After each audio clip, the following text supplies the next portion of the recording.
Hello, everybody, and welcome to Check the Gate. Here on our live talk today, I am welcoming one of the most wonderful cellists of our time. It's Guihen Qeyras, who will join us now. He's in Freiburg currently, and let me see if I can bring him in here.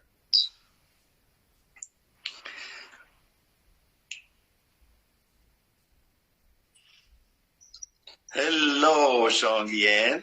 Hi, Sascha. It's good to see you. I just have one little thing. I think you're connected with your private account, so your followers will not be able to see you. Oh, okay. So let's just get back. You can just log out and come back again. And I, meanwhile, wait here for you 1 minute. Okay, I'll try that right away. Thank you.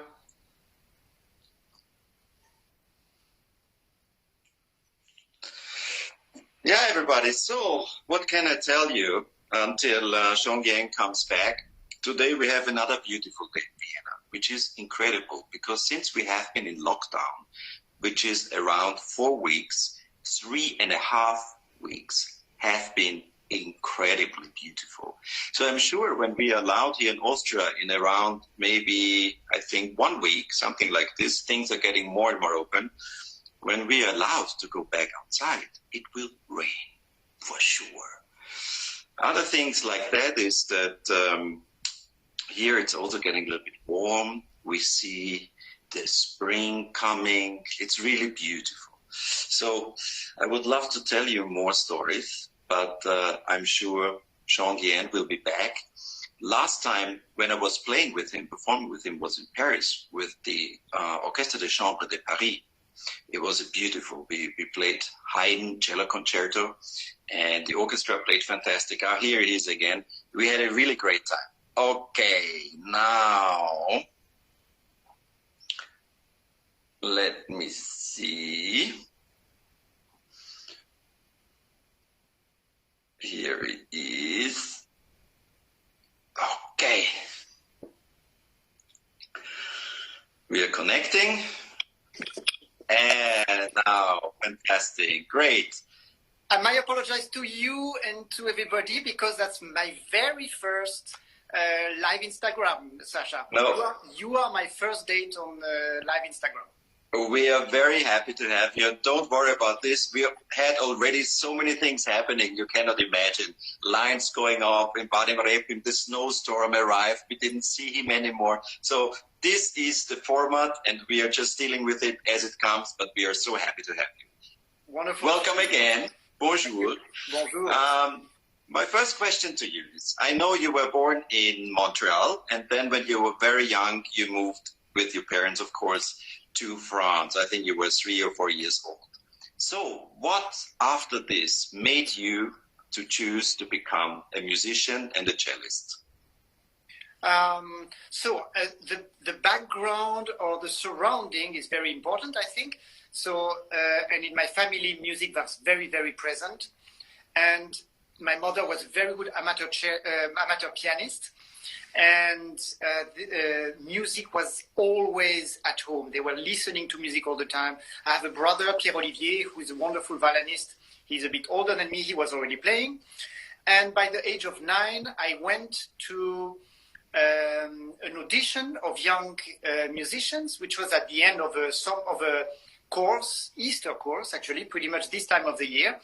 And there was a cellist who played the Saint-Saëns concerto. I remember exactly. And it was absolute passion. It was, I was bedazzled. I was frozen by love for this. And I told my parents, I want to play. I want to play this instrument. And then I was like a lion in the cage until I got my first cello and my first lesson. Fantastic. And then, I mean, you got your education and everything, but then on the way to becoming a professional, who was, would you say, in your words, the most inspiring personality or personalities, so to say, on the way to become the cellist which you are now, which is so versatile? So I'm so bad at this thing, like the favorite book, the favorite movie, the favorite piece of music, because there are so many people I would love to mention at this point, but I will try to keep it short. Of course. Ciao. Yeah. Antoine. Good to see you. Queyras is here. Many of your fans are here. Oh, Antoine. See. Oh my God! How do you are multitasking, Sascha? How do you see that? Is it these things like? But it's just coming up. I saw it, and he was waving to you. So, oh, Antoine. no. Hi, Antoine. Antoine, great to see you. So, inspiring personalities. So, I would say when I started the cello, it was really, I'm in the generation where Rostropovich was the Pope, and Yo-Yo Ma was just starting. You know, he was, when I was 13, he was starting the big career. He was 24, and I was immediately mesmerized. And these were very, you know, like the sort of idols. And then there are the people I met in my life, and there I would mention. And my first teacher, an amazing woman, Claire Ravier, all my teachers, but my last teacher, Tim Eddy in New York, played an incredibly important role. And I saw him recently in February when performing there. He came to the performance. It was great. So moving. I cried actually because it was. So I can imagine. Yeah. And last but not least, I want to mention Pierre Boulez because I met him when I joined his ensemble when I was 23 years old, and in the Contemporain, right? You joined the ensemble. I joined Intercontemporain, exactly, and it was, you know, he was such an incredible personality, and of course controversial, but one of the incarnations of music in the 20th century, whether one likes or not. Absolutely. And we connected extremely strongly, and it was so inspiring to work on a day-to-day basis with him on interpretation and on seeing how his ethics of interpretation. Wonderful. Also, Clemens Schubert joined us. Clemens, ciao. Good to see you. Also, first time here. Yeah. So great. We're traveling around the stages everywhere, like playing solistic, playing with orchestras. Tell us, what was the most scary moment you had? Oh, yeah. So when I think of the scary moments on stage, they are a bit like the nightmares that we musicians all have. Like you're on stage, you have to play something and you actually can't play it. So, but my scary moments were a bit related to that. They were problems of scores most of the time. And I remember at least two occurrences where, and I will name one, which was I was playing, you know, in a great festival, important with recording, radio, and all these things, and we were playing a piano quartet by Souk, which is a great piece of music, but of course a piece that you don't play every day. That I was playing for the first time there, and it's very demanding, and unfortunately, I had done photocopies. Sorry, this is not politically correct. So that I could put all my annotations without damaging the scores of the festival. And I hadn't glued them because in the rehearsal it worked perfectly. I would just take one leaf of music and put it next like this, and it worked wonderfully. And in the concert, in the finale, I do this. And just in the most difficult moment, because it's in the fugue, there is a fugue, a big, ambitious fugue. And fugues are very, very bad and because that's the moment of abstraction in music. Yes, like that's the moment you don't want to get lost. I do this, it's all wrong. All wrong, the order, the sheets, nothing is right, nothing, it's the wrong piece of music. And I see my friends playing this fugue, you know, and I know my entrance is coming. And just, I saw the train coming like... boom, like this, and I did miss my entrance. So that was painful. Yeah. Oh, it's shocking. Things like this happen. Yeah, it happens to me too. By the way, yeah. I remember also in the score, I turned the page, and for some reason they were glued together. The pages, probably by humidity. And I turned the page. I was conducting an opera and looked down, and there was a completely different thing happening. Those are the moments. Let's talk about a little bit about your projects. I remember one of your projects recently, 1819, I think, if I remember right, you told me before. it was a project where you made a symbiosis happening for the listeners and viewers in the concert, which was extremely beautiful. You put together the Bach cello suites with an, let's say, interpretation in dance to the music. Tell us a little bit how you found out that this could work, and how did you put it so beautiful into the practice as well? Well, this project came because I was talking about projects with the Aix-en-Provence Festival for a residency project, and I said I would love to have a project with extra musical content, so not purely music. And I was very interested by dance, but and by modern dance in particular. But I must say I am not knowledgeable in this field, but I am somehow difficult. What I mean to say is that it's rare for me to really feel the connection between choreography and music when I see things like this. It's rare that it totally touches you, right? Yeah, catches me, exactly. And basically there were two choreographers with whom I always was fascinated by this bond, this relationship between music and choreography. And one of them was Anne-Theresa de Kersmaker. And so through friends, I got in touch with her. I said, please, I would die to work with you. And luckily I had a concert in Brussels not long after that, and luckily she was free that evening. Luckily she told me afterwards she was very tired. She almost canceled, but she decided to come. And then she said, yes, let's work together.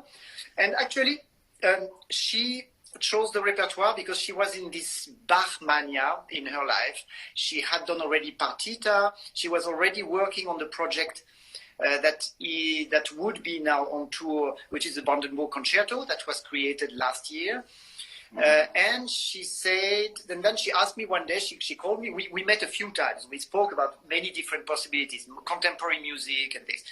And then she called me one day and she said, would it be okay for you to play all Bach's, all 6 suites in one night? And also many consecutive nights, because when we have a project with the dancer, we install the stage, it's very heavy, and then we need to do many performances. And I was crazy enough to say yes. So, and that's what it ended being. And I must say this, working with her on this was so even more exciting and fascinating than I expected, because I could see in real time why her choreography is so fantastic connected to the music, because she bombarded me basically for a whole year. We would meet once a month and she would bombard me every time with questions about the structures, about the bass line, about how I feel this suite as opposed to this one, the story of the 6 suites from 1, 2, 3, 4, 5, 6 and everything. And all. So she gets into your world, also into your interpretation. That's why she loves to work. She loves to work with live musicians very often. And there is a reason for that. It's because she wants to connect to a live interpretation. And then connected to this, she will plant the seeds of her own language, of her choreographical language, of her how to put music in space. And it was absolutely mesmerizing to see this come to life. It's amazing story. And this inspiration, this mutual, is really something in arts in general we so much enjoy, right? And I'm so happy you did this. Somebody's asking, did you record it for video, this project? So we don't have... there was a performance was scheduled to be recorded. It was in the spring of 19, and what happened is that Anne-Theresa broke her shoulder, and she had to stop dancing for 6 months. And one of the beautiful things about this project is that she's dancing in it, so it's wonderful. We are on the stage together, so right. This is very special. And this particular performance, somebody stepped in for her, but then we thought we want to film when Anne-Theresa will be dancing, and then somehow we didn't come to do it. What there is, though, there is an amazing documentary, really, really fantastic documentary about the making of this project. It is called Mitten, which is the beginning of the title that Anne-Theresa gave to this project. It's called Mitten wir im Leben sind, which is a Luther citation of the Luther chorale. Right. And so this documentary is called Mitten, just like the middle in German. Yeah.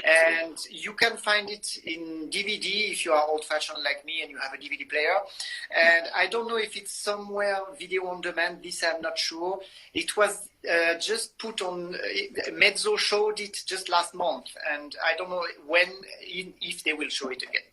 So if you want to see the project documentary, it's called Mitten, and it's definitely on DVD, and I'm sure you'll find it somewhere when you order it. Okay, so you talked about Bach, you also talked about a little bit contemporary music. So now my question is, you have been so versatile. I mean, you have been recording from very early age on, from Bach, really Baroque, with actually a very Baroque approach, until contemporary music. We know you're amazing with your mind. It's really great. I really appreciate all your recording. So what is, it's really fantastic. When you go back in all the music history, and you could choose one or two composers you would like to chat with, whom would you choose? Haydn. Haydn. Why? Haydn, because from what I get in his music is somebody who is who has a sense of form, who is cultivated, but who is never boring, but never in the need to prove something. I find that there is in Haydn a sort of I feel a very, in the best sense, wise person, like somebody you could ask about many things, about in life, about in culture and everything. And so yeah, again, what I feel in his music is that that he would go every day, to his working table, and he would probably, I don't know, I imagine, just look, to the bird or the tree and let a melody come and start working. Not necessarily incredibly ambitiously, but then wonderful thing will come out of that. And I like this sort of approach. That's beautiful. So now let me ask you this. I know, and you know that, we call Joseph Haydn Papa Haydn. So he's like the Papa for Mozart, Beethoven met him. We know all the stories, right? So now I know that Jean Guihen is also a Papa Jean Guihen, because you're a great teacher. When a young cellist comes to you and you see he's super talented and he's on his way, practices, what is the advice you give for a young cellist for the future? Well, first of all, I want to say there are... Ciao, Camille. Camille is also here. Ciao, Camille. Camille. Hello, Camille. Comment ça va? So, first, it's funny that Camille comes at this moment, because I was going to say the sentence I'm going to say exactly the way I'm going to say it, which is, first of all, there are so many amazing young cellists that obviously they don't need me to tell them anything. But if I play Papa Jean Guihen talking to a young cellist, basically I would, so if I had many times in my life where I had, crises of identity, is it worth that I play the cello? It's so many people, like everybody. All this usual stuff, So what I would encourage them is to make sure that, to convince them that even in terms of success, what's going to make the difference is how they listen to their heart, how authentic they are in their interpreting choices. That find and work, find the technique, find the solution, but don't try to make impressions. And again, I say this because I had to say to me, of course I want, we all want to be loved. And there are some moments where you start to do stupid things because you want to be loved. So basically, so I'll give a very brief example. I remember once, I've had 3 teaching positions, and now I'm in Freiburg.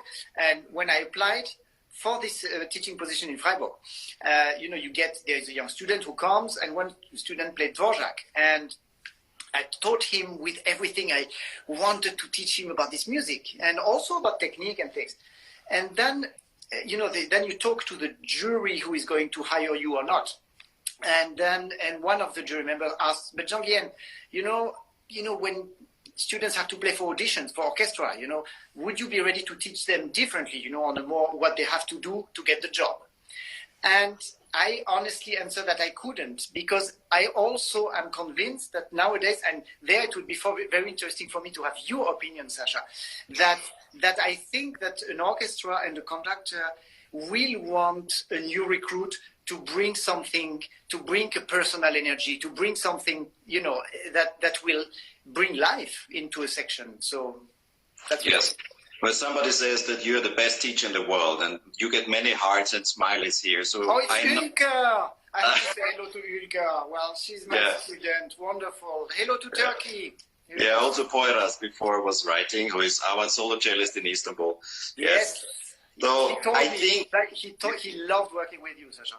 Yes. So I think talking about people who are so talented, like Queyras, for example, you're absolutely right. For us conductors, it's the most beautiful thing to see a free soul in the orchestra, because this is really what we would like to see. So thank you so much from a conductor's point of view, to you as a teacher, to giving us the opportunity to have those free souls as musicians, because it's the most important to be part of an orchestra, that you give something from yourself. It's really fantastic. So thank you for this.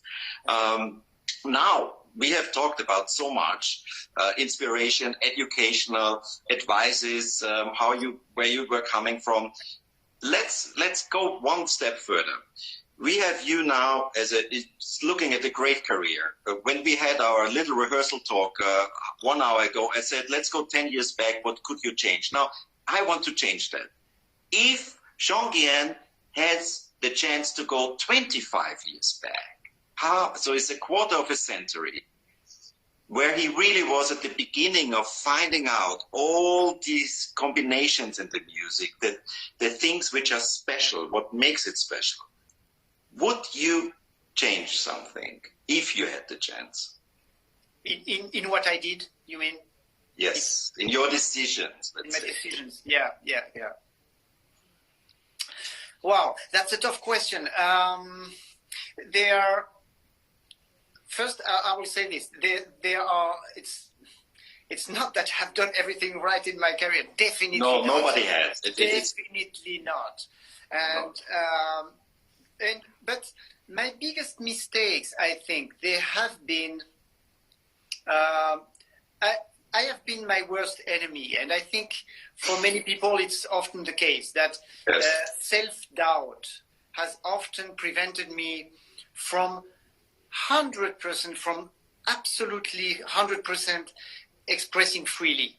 That sometimes have been the way. So this kind of some concerts where you're on stage and you don't totally open up because you doubt about yourself, and am I good enough? And people are they going to like it and all these things, and which is an interesting thing about how we work on this. But maybe we can talk about this later.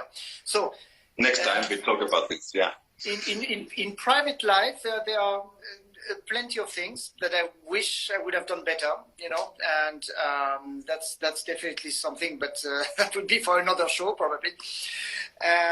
So let's leave it like this. That I would say that I wish I would earlier on have done maybe a therapy, see a shrink, and solve some problems that sometimes were in the way of my creative process.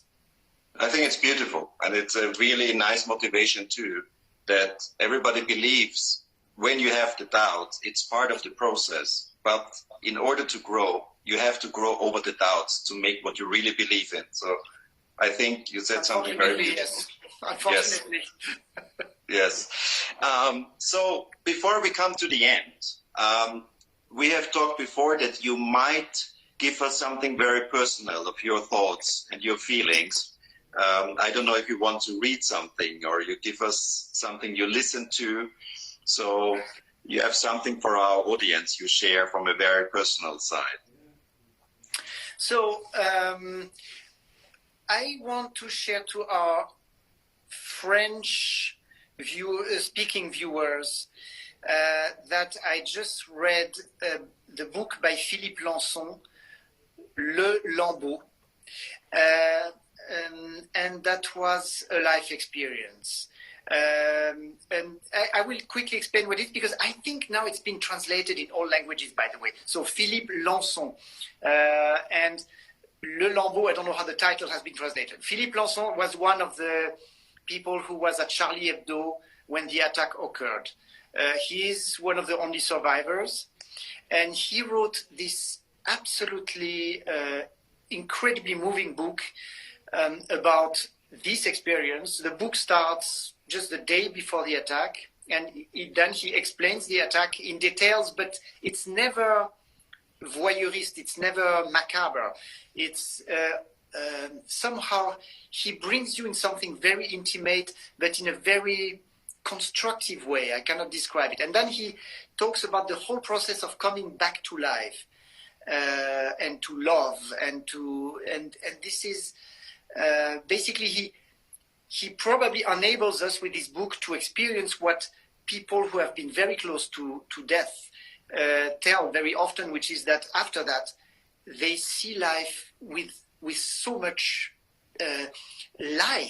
so much light and so much they are much more, they are even more inspired by life because they were very close to death. And this puts them in the value. Yeah. This book is very amazing. And I thought of another thing, which is not a sentence or a place or something, but in these very troubled times. And by the way, I want to say, I feel I've been lucky in the bad luck because the conditions of confinement in Germany have been really quite very friendly, and so. But if you have the possibility, put on some nice music. Of course, it's not me to tell you which music you like, but I'm crazy about Ray Charles, about old-fashioned blues and jazz. And then my great moment is to put on this music and cook, because I love food. I love cooking, but never had very much time to experiment with it. And I'm one of these persons who, thanks to this crazy time, I have had a chance to really go into cooking and experiment. And what is your favorite dish to cook? Well, we have done recently with my partner an amazing chicken with an Italian recipe that Giovanni, a friend of ours, sent us. So we have been exchanging with our friends about it. You have to cook this for our audience. You have to cook it and film it, send it to me, and I post it here on Check the Gate. So everybody can cook it. I'll try to do that because it's absolutely crazily tasty. You have to do it. We want this recipe, your recipe, Guihen. Okay. Thank you so much for having us. Thank you, Sascha. But we are in your home, so that's why I say for having us in your home. Yeah. And I wish you, your partner, your whole family all the best. I hope we see each other very soon in person too, as we are planning to have concerts together. And let's keep in touch. Send us the booking, the cooking, please. So we put it on Check the Gate, and everybody can cook with you at home. All right. Thank you so much, Sascha. Hey, thanks everybody for joining. Yes, thank you everybody for watching. Bye-bye. Bye-bye.